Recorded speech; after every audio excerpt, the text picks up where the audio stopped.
Ich bin ein Berliner. Get back up to that first step.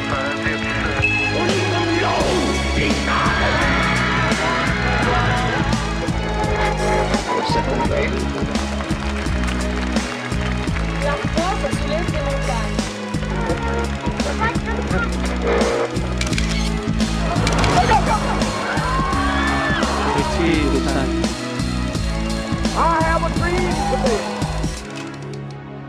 Bonsoir à tous et bienvenue dans Retour aux sources. Retour aux sources, la suite, je suis en compagnie de Gerlinda Suilen, enfant comme au moins 20 000 autres Belges, d'une mère belge et d'un père soldat allemand. Bonsoir. Bonsoir. Alors vous êtes née en août 1942, Oui. d'une mère flamande, Julienne, et d'un père sous-officier de la Wehrmacht, Karl. Alors vous n'avez pas su tout de suite quelle était l'identité de votre père, mais est-ce qu'indépendamment de cela, votre maman vous avait déjà parlé de l'occupation en Belgique? Elle en parlait très peu, surtout pas de son histoire amoureuse, ça elle le cachait. Parce qu'au début de ce documentaire, on brise un peu certains clichés. L'envahisseur est plutôt poli, correct. Là, c'est tout à assez beau fait garçon. exact. J'ai retrouvé les directives. On voulait briser avec cette image en Belgique que les Allemands, c'était des violeurs de femmes, enfin des gens très brutaux, etc. Et en effet, presque toutes les mères parlent de leur bel allemand, qui est tellement poli, qui est bien plus propre que les Belges. C'est vrai, l'hygiène en Allemagne semblait être meilleure que chez nous.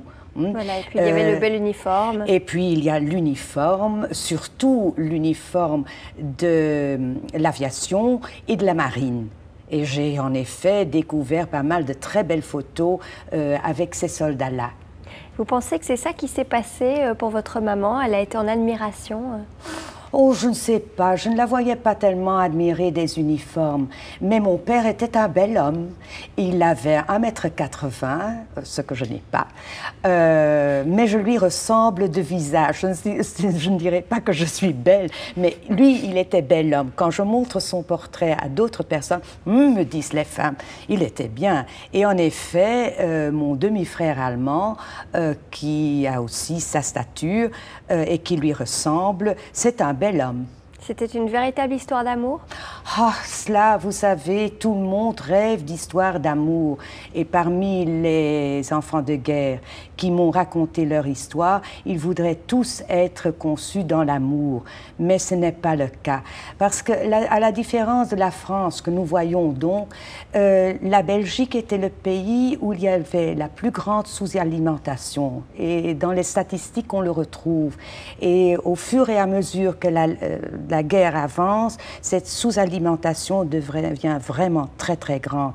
Je vois même dans les archives que les juges d'enfants doivent octroyer un subside supplémentaire pour nourrir les jeunes filles qui étaient dans des institutions.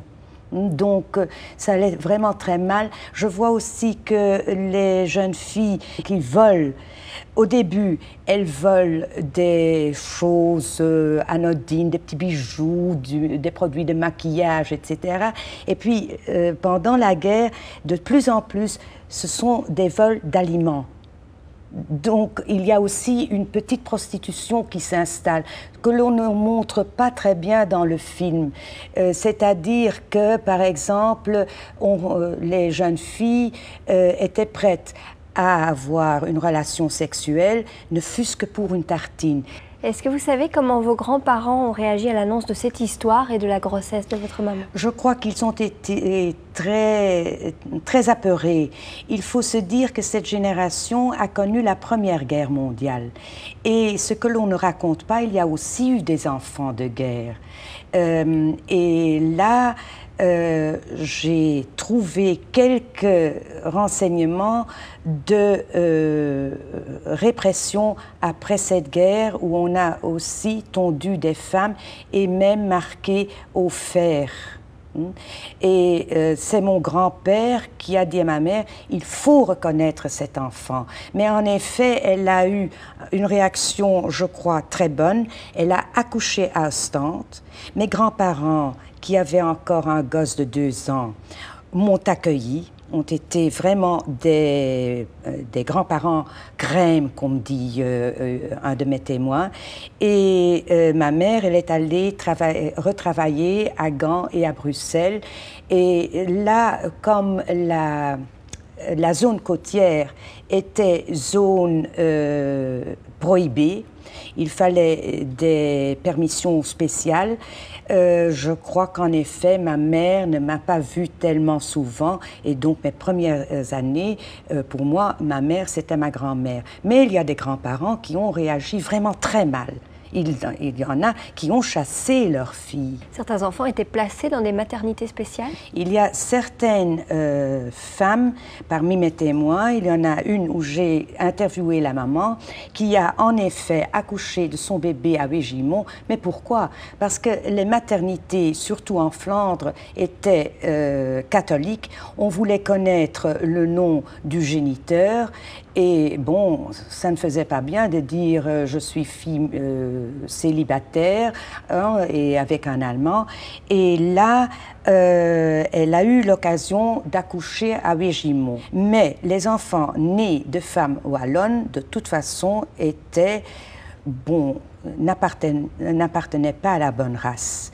Mais cela, il ne fallait pas le dire à la population. Donc, dans la propagande, je retrouve vraiment qu'il y a une directive, il faut épargner la population, après nous ferons le tri. Et les enfants de mère wallonne, eh bien, c'est une sous-race. Ils le disent vraiment comme cela, ce n'est pas ma pensée, au contraire évidemment, mais ils avaient des directives et ils avaient un projet d'avenir pour les enfants qui seraient nés dans les pays occupés.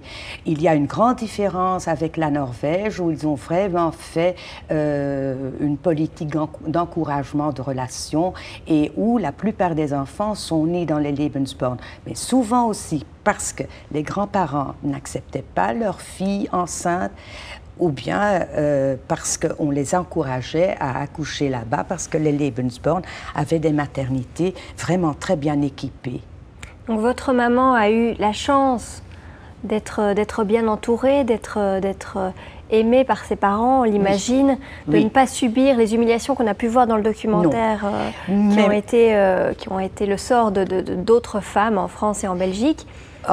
Il y en a en Belgique, mais très peu.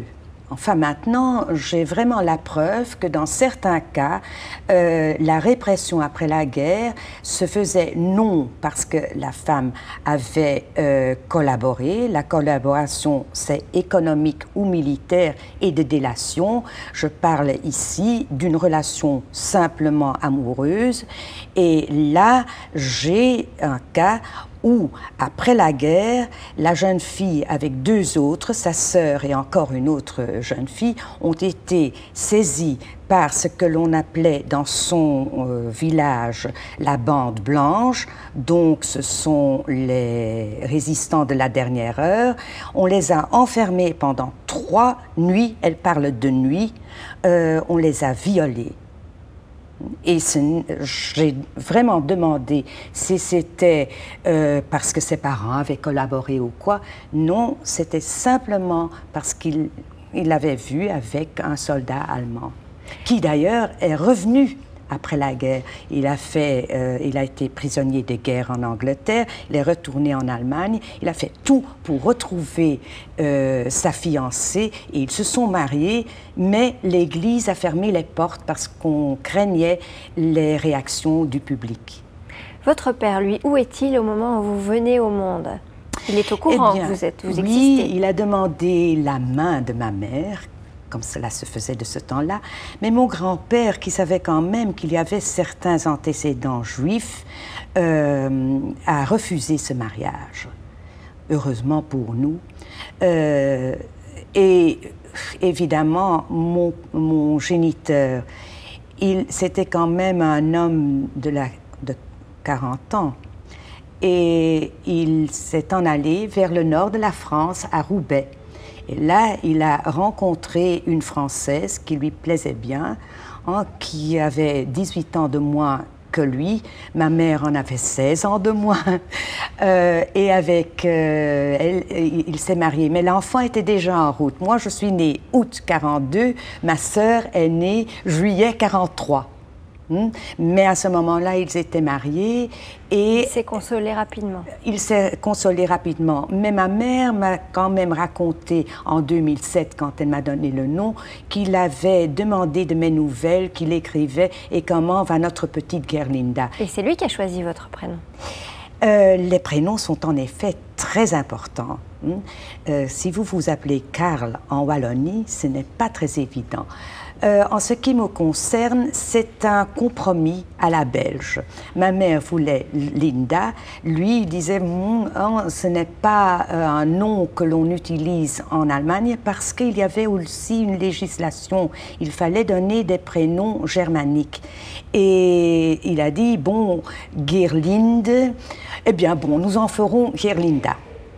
Mais donc, il avait quand même dans l'idée, peut-être, de vous élever. C'est ce que je me suis dit, parce que mon deuxième prénom, c'est le nom de ma marraine, de ma grand-mère maternelle, et le troisième, c'est le prénom de sa mère à lui, Barbara. Donc, il voulait quand même garder une forme de lien. Je pense qu'il a espéré que ça s'arrangerait et qu'après la guerre, peut-être il retournerait, mais ne sachant pas très bien si les lois changeraient ou quoi, il a quand même choisi un nom accepté dans les lois ariennes. Alors tout cela, petite fille, évidemment, vous n'êtes pas au courant, vous allez l'apprendre bien plus tard, mais vous dites de l'avoir toujours senti. Comment une fillette peut-elle deviner ce genre de choses? Parce que les enfants sont plus intelligents que les adultes. Nous écoutons aux portes. Quand on baisse la voix, on sait que ça devient intéressant. Nous cherchons.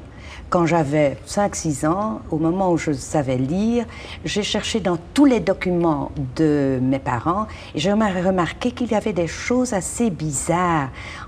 Par exemple, comme mon père, donc l'homme avec lequel ma mère s'est mariée, était veuf avec un enfant, il y avait 2 carnets de mariage. Je me disais, mais il y a donc un carnet par enfant. Mais ces carnets révèlent, par exemple, avec un petit mot, fille légitime. Si vous avez un enfant normalement dans le mariage, le mot légitime ne s'y trouve pas.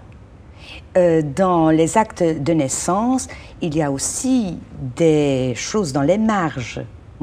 Donc, quand une personne a besoin de son acte de naissance, elle remarque des choses assez bizarres. Donc, je dirais que les enfants de guerre sont probablement les meilleurs détectives au monde que la police devrait nous engager parce que nous trouvons toujours.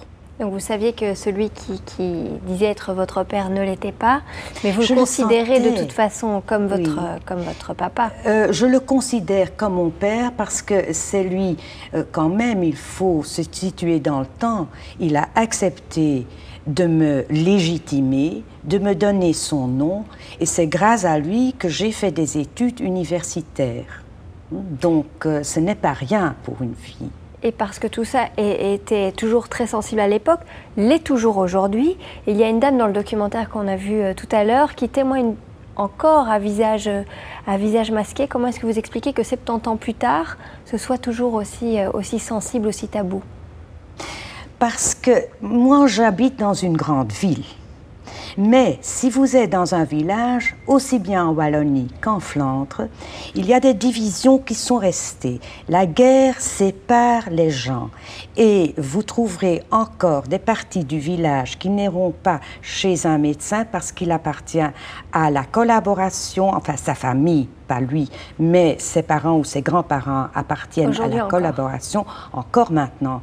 Et il y a certaines séparation, scission dans les communautés qui restent. Nous n'avons pas encore surmonté cette guerre. Donc c'est ça qui vous motive, vous aussi, dans votre recherche, parce que vous avez votre histoire, mais vous avez décidé de vous intéresser aussi à celle de tous ceux qui sont dans votre cas. C'est ça qui vous motive aussi, c'est que ça porte ses fruits en Belgique, mais aussi ailleurs? Ah oui, c'est ce qui me motive le plus parce qu'à mon âge, faire un doctorat, ce n'est pas tout à fait évident, mais je dois dire que ça... Enfin, j'ai beaucoup de plaisir à avoir rencontré ces personnes qui enfin osent parler. J'ai beaucoup de plaisir de faire des recherches dans les archives et j'espère arriver l'année prochaine à une thèse qu'on acceptera parce que dans notre monde, il faut avoir des titres pour être pris au sérieux et avoir une voix. Et bon, en tant que bébé, nous n'avions pas de voix, mais j'espère que nous leur donnerons une voix. C'est le plus bel héritage que nous pouvons donner à nos enfants et nos petits-enfants. Merci Gerlinda Suelen. On va vous retrouver avant de se quitter dans des images de 2008 où justement vous lancez votre appel à témoins. Il faut dire que depuis lors vous avez retrouvé une demi-sœur, je pense. Une demi-sœur et un demi-frère en Allemagne. Mais c'est grâce au service de la Wehrmacht qui devient de plus en plus des archives et qui font des recherches sur la famille. Mon père, enfin mon géniteur, était décédé en 1958, mais ils ont fait aussi la recherche pour ma famille. Et il vaut mieux qu'ils le fassent que d'aller téléphoner soi-même. Cela donne confiance à la famille et les portes s'ouvrent. Et ainsi, mon frère m'a répondu à ma lettre.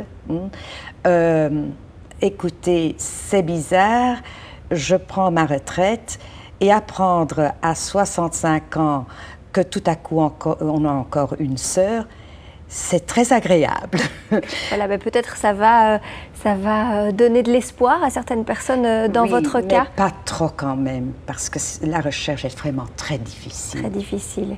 On vous retrouve donc en 2008 dans l'émission Au quotidien. Merci d'avoir été avec nous ce soir. Mais c'est un plaisir pour moi.